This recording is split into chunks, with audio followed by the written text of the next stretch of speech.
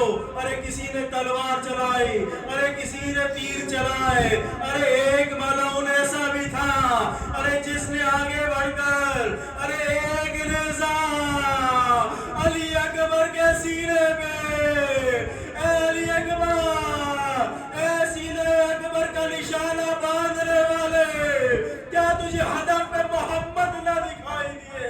علی اکبر کے سینے پہ ارے نیزہ لگنا تھا، ارے اس ملعون نے نیزہ نکالنے کے چکر میں نیزے کی پھل کو وہی سینہ علی اکبر میں توڑا۔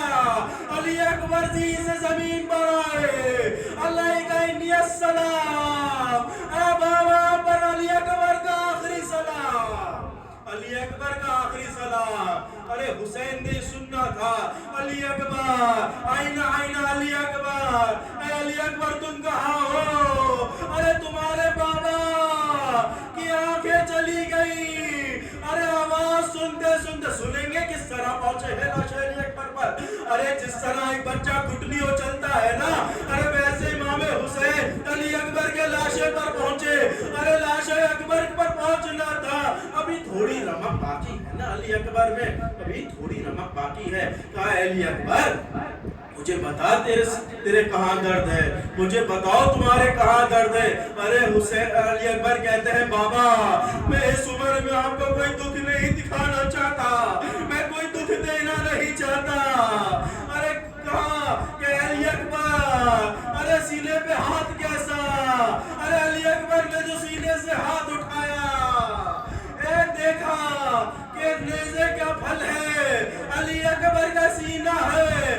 ارے حسین نے ارے ایک ہاتھ علی اکبر کے سینے پہ رکھا, ایک ہاتھ ارے پھل کے اوپر رکھا, اور ایک بار نجف کا رخ کر کہا, یا علی مدد, یا علی مدد. ارے علی اکبر تڑپنا شروع ہے, میدان کربلا میں لرزا آیا.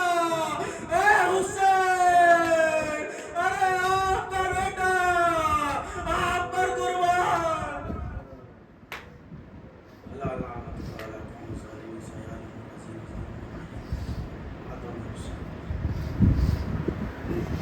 Say, say, say, say, say.